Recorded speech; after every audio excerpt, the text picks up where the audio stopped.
Hermanos, Dios les bendiga. Estamos reunidos para este estudio, nuevo estudio, o continuar el estudio más bien, de El rastro de la sangre. Estamos leyendo este librito pequeño escrito por el pastor Carroll y pues ya vamos algo avanzados, entonces vamos a continuar con la lectura que corresponde a este estudio. Y vamos a orar primero, ¿ok? Bienvenidos cada uno. Oremos. Padre Santo, gracias por tu palabra. Oramos que sea de bendición la lectura de este librito, Señor, El rastro de la sangre, que nos habla sobre los creyentes que guardaron la fe desde el inicio, Señor, desde la iglesia de Jerusalén, a través de los siglos hasta el tiempo presente. Te damos gracias por la historia, por lo que podemos conocer de ella y entender, Señor, cómo muchos creyentes fueron sacrificados para que nosotros pudiésemos tener ahora la libertad que tenemos en Jesucristo en la mayor parte del mundo. Te damos gracias por este tiempo. Oramos que sea de bendición, Señor, la lectura de este librito y los comentarios, si los hay también. A ti la gloria, en Cristo Jesús. Amén. Continúo leyendo del rastro de la sangre del pastor Carroll. Dice: como el pueblo inglés le había tomado gusto a la libertad cuando Isabel, hija de Ana Bolena, por causa de la cual se había Enrique divorciado de Catalina, ascendió al trono, la Iglesia de Inglaterra sacudió una vez más el yugo papal y fue restablecida de nuevo. Sí, entonces muere esta sanguinaria María y asciende al trono Isabel, que era ahora hija de Ana Bolena, ¿verdad? Por la cual, ¿se acuerdan? Se divorció Enrique, y esta hija de Ana Bolena, ¿verdad?, restablece otra vez la nueva Iglesia de Inglaterra y quita el yugo papal que había impuesto María la sanguinaria. Continúo leyendo, dice: de esta manera, antes de fines del siglo XVI, había 5 iglesias sostenidas por el Estado: la Iglesia Ortodoxa griega, la Iglesia Católica Romana, la Iglesia de Inglaterra, que sería la Iglesia Anglicana, la Iglesia Luterana, Iglesia de Escocia, y actualmente la Iglesia Luterana de Martín Lutero, y la Iglesia de Escocia, actualmente conocida como Iglesia Presbiteriana, ¿sí? Entonces, Ortodoxa griega, Católica Romana, de Inglaterra Anglicana, Luterana y Presbiteriana. 5 iglesias sostenidas por el Estado. Dice el librito: todas ellas se mostraron implacables en su odio y persecución de los llamados anabautistas, valdenses y demás iglesias separadas que no habían tenido jamás relación alguna con los católicos. La gran ayuda que habían prestado durante las luchas de la Reforma había sido echada en olvido o ya se ignoraba enteramente, con el resultado de que muchos millares más de separados, incluso mujeres y niños, perecían cada día a consecuencia de las interminables persecuciones. De esa forma, la gran esperanza despertada por la Reforma resultó una sangrienta desilusión. Los que quedaron hallaron refugio no muy seguro en los amigables Alpes y en otros ocultos lugares del mundo. ¿Sí? Entonces aquí, nota mía, estamos viendo que los bautistas hoy en día, y que antes se llamaban anabautistas, junto con otros grupos que la gente les denominó, como dijimos, valdenses, de otros nombres, ellos no salieron de la reforma de la Iglesia Católica. Por eso, otro punto que me faltó decir cuando hablé de Martín Lutero, es que los bautistas no nos consideramos protestantes, ¿verdad? Porque nunca protestamos nada en contra de la Iglesia Católica en cuanto a la Reforma, sino que eran Estos eran creyentes, ¿verdad?, que vivían ocultamente, vivían clandestinamente, porque eran perseguidos, ¿verdad?, primeramente por judíos, luego por Roma, luego por la Iglesia católica romana, por guardar los mandamientos del Nuevo Testamento tal y como los dio el Señor Jesucristo. Y obviamente pues no podían tener una denominación o una representación, ¿verdad?, visible, sino tenían que andar en la clandestinidad, y le daban los nombres sus enemigos o otra gente, ¿verdad?, y les nombraba, como hoy nos dicen, por ejemplo, los aleluya, ¿no?, como una forma despectiva. Pero ese no es un nombre que uno adoptó, uno no dijo, pues yo soy aleluya, sino que los enemigos, la gente que no entiende, despectivamente llama los aleluya, ¿no? Así se les llamó a los anabautistas, los valdenses, así. Pero cuando surgió la Reforma, ¿verdad?, con Martín Lutero, y grandes hombres empezaron a tratar de separarse de la Iglesia Católica, estos creyentes salieron de la clandestinidad, les ayudaron a esconderse, a conocer realmente el Evangelio, la Escritura, todo eso.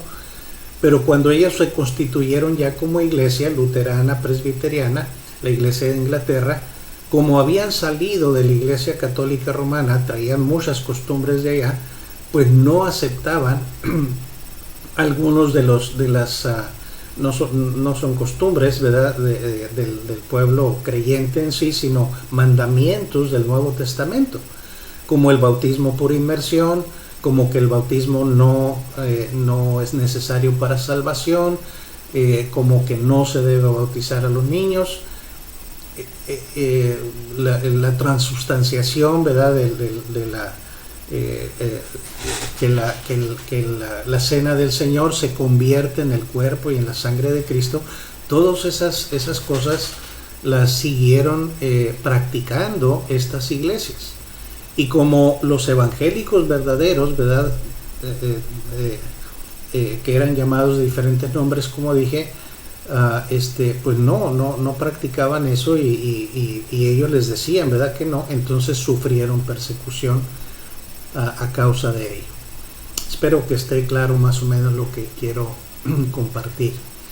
Continúo leyendo del librito. Dice: estas tres nuevas iglesias separadas de Roma, o salidas de ella, que serían luteranos, presbiterianos, Iglesia de Inglaterra o anglicanos, dice, retuvieron muchos de sus errores más dañosos. He aquí algunos de ellos. Número 1, gobierno prelaticio, pues solo difiere en la forma. O sea, prelaticio, que es de prelados, de gente no del pueblo, ¿verdad?, sino de los prelados, prelaticio. Es un gobierno que los dirigentes eran los que dirigían la iglesia, no la gente. Recuerden que las iglesias bautistas, por ejemplo, su gobierno es congregacional, es la congregación, ¿verdad?, a través de sesiones de negocios que deciden los asuntos de la misma iglesia. No son los líderes que están ahí, ¿verdad?, sino la gente. Acá no, ¿verdad? El gobierno era prelaticio, o sea, de los prelados. Número 2, iglesia sostenida por el Estado. Número 3, bautismo infantil. Número 4, bautismo por aspersión o afusión, que es rociamiento. Número 5, creencia en la regeneración bautismal por parte de una de las nuevas iglesias, pero también por parte de las otras, según muchos de sus historiadores, ¿sí? Entonces, casi todas las tres iglesias proclamaban la regeneración bautismal. Como les dije, Martín Lutero, que fundó la iglesia luterana, él tuvo muchos problemas en ese sentido. Se declaraba de una forma y luego practicaba otra, ¿no? Entonces, no traía toda una educación católico-romana, y no se libró de ella, ¿verdad? Aun cuando era creyente, que había recibido a Cristo, y un día le vamos a preguntar en el cielo, pero aún así le tuvo muchos problemas con eso. Número 6, la última, la persecución de otros, ¿verdad? Al menos durante algunos siglos, dice, esto es lo que retuvieron estas tres iglesias salidas, separadas y salidas de la Iglesia Católica Romana. Le sigo leyendo, dice, al principio todas las iglesias del Estado se perseguían unas a otras, lo mismo que a cualquier otra. Pero en un concilio celebrado en Augsburgo en 1555, se firmó un tratado de paz, conocido como la Paz de Augsburgo, entre los católicos por un lado y los luteranos por el otro, en virtud del cual se comprometían a no perseguirse unos a otros. Dejadnos en paz, decían, y nosotros haremos lo propio con vosotros. Para los católicos, luchar contra los luteranos significaba la guerra en Alemania, y para los luteranos, luchar contra los católicos o perseguirlos significaba la guerra con todos los países donde los católicos predominaban o eran mayoría, ¿verdad? Recuerden que estas iglesias eran iglesias del Estado. Entonces no era perseguir a una iglesia, era perseguir un Estado, ¿verdad? Entonces había guerra.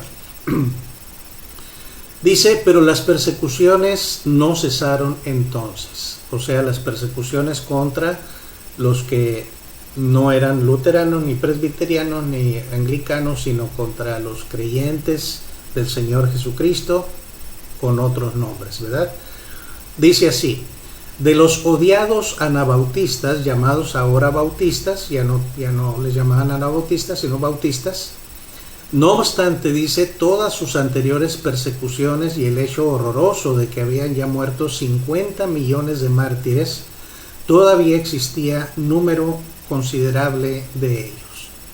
En este mismo periodo se vio algo verdaderamente inaudito. En un solo camino europeo se colocaron estacas a pocos pies de distancia unas de otras, en un trayecto de unos 50 kilómetros, y en la aguzada punta de cada una de estas estacas fue colocada la ensangrentada cabeza de un mártir anabautista, o bautista, como ya les llamaban entonces. La imaginación apenas puede describir una escena tan horrorosa, perpetrada, sin embargo, por un pueblo que se llamaba a sí mismo seguidor del manso y humilde Señor Jesucristo. Recuérdese que los católicos no miran la Biblia como la única regla y guía de fe y de conducta para ellos. Afirman, sí, que es infalible, pero que hay otras normas de tanta autoridad como ella, a saber, los escritos de los padres y los decretos de la Iglesia Católica o las declaraciones del Papa, infalible. He aquí que nunca se pudo celebrar un debate satisfactorio entre un católico y un protestante o un bautista, porque nunca se pudo llegar a un acuerdo final. Lo que es con los católicos, no es posible zanjar ninguna cuestión empleando únicamente la Biblia. Tomemos como ejemplo la cuestión del bautismo y la autoridad final tocante al acto y al modo de celebrarlo. Ellos dirán que la Biblia enseña, sí, sin lugar a dudas, el bautismo, y que también enseña que debe practicarse por inmersión únicamente. Pero por otra parte pretenden que a su infalible iglesia le asistió perfecto derecho para cambiar la inmersión por la aspersión o la afusión, el rociamiento, pero que otros no tienen ese derecho o autoridad, sino solo el Papa, por ser infalible. Bueno será que llamemos aquí la atención a algunos hechos relacionados con la Biblia ocurridos durante estas horribles centurias. Téngase presente que la Biblia no estaba impresa en el dado caso que la imprenta se hubiese inventado, o sea, antes de la invención de la imprenta, ¿no? Tampoco había papel para escribirla, sino el pergamino hecho de piel de cabra y de oveja, y el papiro, fabricado con la médula de cierta planta llamada de ese nombre. era el material usado para escribir. De ahí provenía que un libro tan grande como la Biblia, escrito a mano con un estilo, no con una pluma como las que hoy se usan, fuese probablemente demasiado voluminoso para que un hombre lo pudiese llevar fácilmente consigo. Y así, por lo que se sabe, nunca hubo más de unas 30 Biblias completas en todo el mundo en aquel entonces. Muchas partes de ella, como por ejemplo los libros de Mateo, Marcos, Lucas, Juan, o los Hechos, o las Epístolas, o el Apocalipsis, o del Antiguo Testamento, sí eran comunes. No todas juntas, ¿verdad? A veces tenían Mateo, partes de Marcos, o a veces Marcos no tenía las demás, o algunas epístolas, o el libro de los Hechos, o sea, no estaba todo junto, sino partes. Sigo leyendo, dice: uno de los más grandes milagros que registra la historia universal, según mi manera de pensar, es la unanimidad del pueblo de Dios en creer los principales artículos de la fe cristiana. Claro está que eso se debe a la acción directa de Dios. Cuán glorioso es el que todos tenemos ahora un ejemplar de toda la Biblia en nuestra propia lengua, ¿verdad? Algo que pues no tenían previo a la invención de la imprenta, y aún así después de la imprenta, muchos años después, porque no todos podían darse el lujo de comprar, ¿verdad?, un libro completo como la Biblia. Pero cómo subsistió, cómo el Espíritu Santo hizo, ¿verdad?, que los creyentes, es lo que menciona aquí el pastor Carroll, que dice que uno de los más grandes milagros que registra la historia, según su manera de pensar, es la unanimidad del pueblo de Dios en creer los principales artículos de fe, siendo que no tenían la Biblia completa como nosotros la tenemos, o el Nuevo Testamento, ¿verdad? Es algo que Dios solamente pudo hacer. Pero ahora, ¿verdad?, cuán glorioso es que todos podemos tener acceso a la palabra de Dios completa, ¿verdad? Y aún así somos negligentes en leerla, en estudiarla, en atesorarla. Sigo leyendo. Dice: otro hecho vital relacionado con la Biblia en la precedente disertación ya se ha mencionado como de paso, de ahí que convenga traerlo de nuevo aquí a colación. Se trata de la decisión tomada por los católicos en el Concilio de Tolosa en el año 1229, cuando se acordó prohibir la lectura de la Biblia, la palabra de Dios, a la vasta mayoría de sus adeptos, los laicos. Y conste que yo no hago sino referir aquí lo que se expresó en aquel concilio. No hace mucho me dijo un católico: nuestro propósito al hacer eso no es otro que el impedir que cada uno la interprete según su criterio particular. ¿No sería realmente singular el que Dios hubiese escrito un libro para su pueblo y que luego no quisiese que ese mismo pueblo lo leyese? Sin embargo, según ese mismo libro, en el día del juicio todos serán juzgados de acuerdo con sus enseñanzas. No es extraño que ese libro diga: escudriñad las Escrituras, porque en ellas creéis tener la vida eterna, y ellas son las que dan testimonio de mí. Juan 5:39. Cuán terrible es la responsabilidad asumida por los católicos sobre ese particular. Bien, hermanos, hasta ahí el estudio, ¿verdad?, de este tiempo que pasamos en la lectura de este libro, El rastro de la sangre, y los comentarios, ¿verdad?, que ojalá les ayuden. Y pues les animo otra vez, ¿verdad?, a seguir escudriñando, leyendo, sobre todo agradeciendo al Señor, ¿verdad?, por toda la gente fiel que en su tiempo dio su vida, ¿verdad?, por sus creencias, por lo que ahora usted y yo practicamos y leemos en la Escritura. y defendiendo la fe, defendiendo los mandamientos del Señor Jesucristo, no claudicando ante cualquier esfuerzo que se haga, ¿verdad?, por diluir la palabra de Dios. Hace poquito pues tuvimos bautismos aquí en la iglesia y hay iglesias que tienen su bautisterio ya listo, ¿verdad? Nosotros lo teníamos antes también. En nuestro edificio se construyó uno, pero luego lo quitamos porque necesitamos el espacio para los músicos ahí enfrente, y pues ahora tenemos otro bautisterio ambulante, ¿verdad?, podríamos decir. Pero eso es una preparación no difícil, puedo decir, pero sí lleva tiempo, ¿verdad? O sea, bajar el bautisterio, es una tina grande, colocarla donde debe ir, poner todas las cortinas, los aditamentos, echarle agua, calentar el agua para poder, ¿verdad? Se lleva algunos preparativos, y siempre que hago eso en mi mente, ¿verdad?, yo pienso cuán fácil, ¿verdad?, sería simplemente hacerlo por aspersión o por rociamiento, ¿no? Agarro un poquito de agua y se le echo en la cabeza a la persona, o con un rociador de esos ¿verdad? Y ya se bautiza, ¿no? Y nos quitamos de tanto problema de bautisterio y calentar agua, y después de eso pues sacar el agua y limpiar y todo lo demás. Pero no, ¿verdad? No.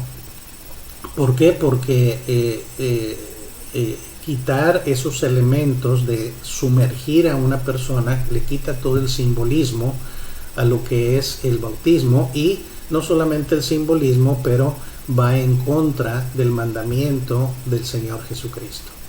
Así que los verdaderos creyentes, ¿verdad?, siempre lo han hecho de esa manera, en la forma que pueden, unos en el mar, otros en lagos. He oído, o he sabido más bien, de los creyentes, por ejemplo, allá en Rusia, en época de invierno, clandestinamente tenían que ir, ¿verdad?, nevando por entre el monte, y llegar a un lugar donde hubiera agua, y ahí bautizaban a la persona, casi congelaba, ¿verdad?, a la persona, pero usaban eso y hacían eso por causa del mandamiento del Señor Jesucristo. Y nuestro trabajo, dice el Señor Jesús, nuestro trabajo en el Señor no es en vano. Así es que defender esas doctrinas, mucha gente murió, muchos quemados, ¿verdad?, en la estaca, vieron sus niños morir por lo mismo, ¿verdad?, por defender doctrinas que ahora nosotros tenemos la libertad de poder vivirlas. Entonces agradezcamos al Señor por ello, y agradezcamos con reverencia por esta gente, ¿verdad?, que nos legó esa riqueza espiritual, y no la diluyamos en ninguna manera. Y también la Escritura, ¿verdad?, vemos qué dificultad tenían iglesias creyentes para tener, aunque sea, tenían una parte, ¿verdad?, de la Biblia para poder leer. Y escasas familias, acaso ninguna, tenían una Biblia en su casa previo cuando la imprenta, ¿verdad? No podían entenderlo, no podían costearse, ¿verdad?, una Biblia completa, pero iban a los cultos y escuchaban con toda atención la lectura, y trataban de retener en su mente lo que habían escuchado, y lo meditaban durante la semana. Y nosotros, ¿verdad?, ahora tenemos Biblias de la manera que sea, ¿no?, en el teléfono, en la computadora, por escrito, letra grande, letra chica, y tenemos excusas para no leerla, ¿verdad? Yo creo que no hay ninguna excusa, hay que valorar lo que tenemos. Bien, hermanos, hasta ahí dejamos el estudio hasta hoy, y pues que Dios les bendiga, que estén bien, y nos vemos en el siguiente estudio. ¿Ok? Bye.